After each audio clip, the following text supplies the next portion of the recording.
They were told it was safe. That standing near a nuclear explosion was just another patriotic duty. No one flinched as the countdown began. Thousands of young American soldiers, barely out of high school, stood in trenches in the Nevada desert. The air was still. Their hearts raced. And then, blinding white light. This wasn't a battlefield. This was a test.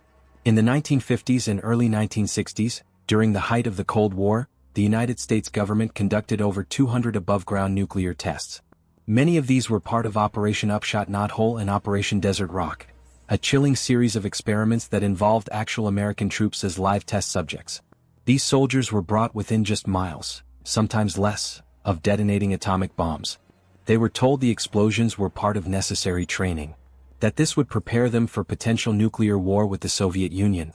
What they weren't told, what they couldn't have known, was that they were being exposed to lethal levels of radiation, all in the name of national defense and data collection. Film crews recorded the whole thing. Soldiers crouched in trenches as fireballs consumed the sky. Minutes after detonation, they were ordered to march toward Ground Zero, straight into the radioactive cloud. Some ran exercises. Others were told to observe the effects on tanks, weapons, and their own physical endurance. They laughed. They posed for photos. Some collected glass from the desert floor, shards of sand fused by the heat. No one wore protective gear. No one questioned orders. This was America's nuclear age and patriotism was blind. But the mushroom cloud was a mirage. It symbolized strength, power, victory. In reality, it masked a brutal experiment. One where the subjects were not warned, not protected, and certainly not remembered. Many of those men would go home with headaches, nausea, skin burns.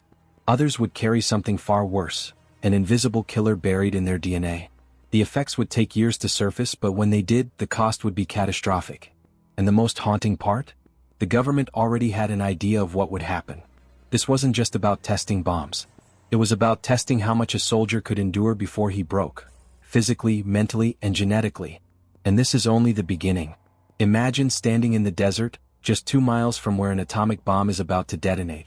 You're wearing standard issue fatigues. No mask. No radiation suit. Just a helmet, a rifle, and a belief that your government wouldn't put you in harm's way. That was the reality for over 200,000 American soldiers who participated in nuclear test exercises from 1951 to 1962. The military called them maneuvers. Historians now call them human experimentation. The tests took place primarily at the Nevada test site, about 65 miles northwest of Las Vegas. Troops were placed in trenches sometimes less than 2 miles from Ground Zero. When the bombs exploded, each with the force of thousands of tons of TNT, the shockwaves tore through the air. Many men reported being lifted off their feet, even underground. Then came the orders to move forward. With radioactive dust still settling, the troops advanced toward the blast site. Some were instructed to man tanks. Others walked into a zone filled with debris, heat, and silent danger. They didn't know the rules of radiation exposure, because those rules were still being written. The real objective of these operations wasn't training, it was data collection. Military scientists monitored everything, how the soldiers reacted, how long they could function, and what happened to their bodies afterward. Internal government memos from the time, now declassified, revealed chilling intent. One document from the Atomic Energy Commission noted, "The use of troops in these exercises provides invaluable physiological and psychological information for future warfare scenarios." Translation: they were test subjects. In fact, in Operation Plum Bob, a series of tests in 1957, 18,000 troops were exposed across multiple detonations. One bomb, named Hood, remains the largest atmospheric nuclear test ever conducted on the U.S. mainland.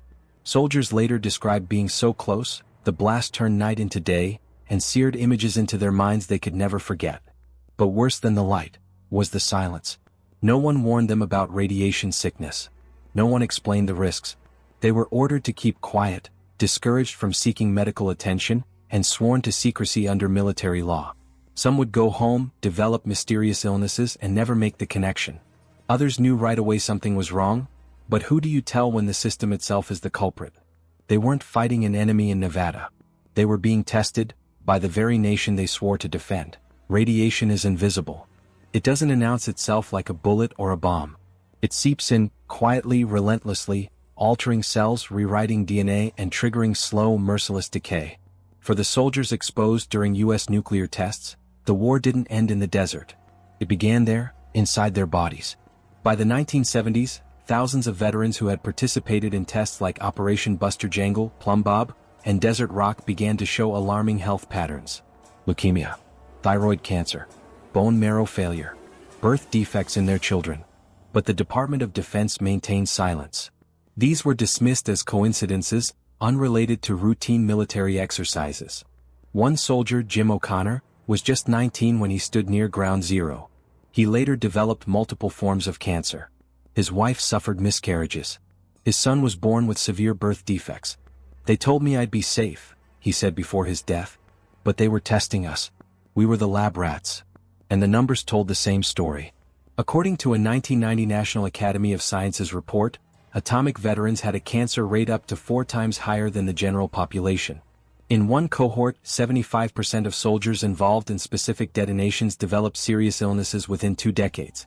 Worse, many never knew what had hit them. Medical records were sealed. Service members were forbidden from talking about the tests under threat of court-martial. Doctors misdiagnosed the symptoms because they had no idea they were treating radiation poisoning. Some families started to notice the pattern. Multiple miscarriages, children born without limbs, rare cancers appearing across generations. But connecting those tragedies to a top-secret government operation from decades ago felt like chasing ghosts.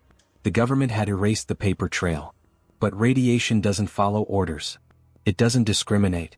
It doesn't care if you were a general or a private, patriotic or scared. It lingers in bone, in blood, in the future children of the men who walked into radioactive ash without a word of warning. And when these soldiers finally tried to speak up, when the bodies piled too high to ignore, they discovered something even more chilling than betrayal. They were never meant to be remembered. The fallout wasn't just physical, it was institutional. And the cover-up? That had only just begun. For decades, the veterans of America's nuclear tests didn't just battle cancer, they battled silence. When they returned home from the Nevada desert or remote Pacific islands, many experienced strange symptoms: nausea, hair loss, persistent fatigue. But when they sought answers, they were stonewalled. Medical records were missing. Service logs were redacted. Official cause of illness? Unknown. That wasn't an accident.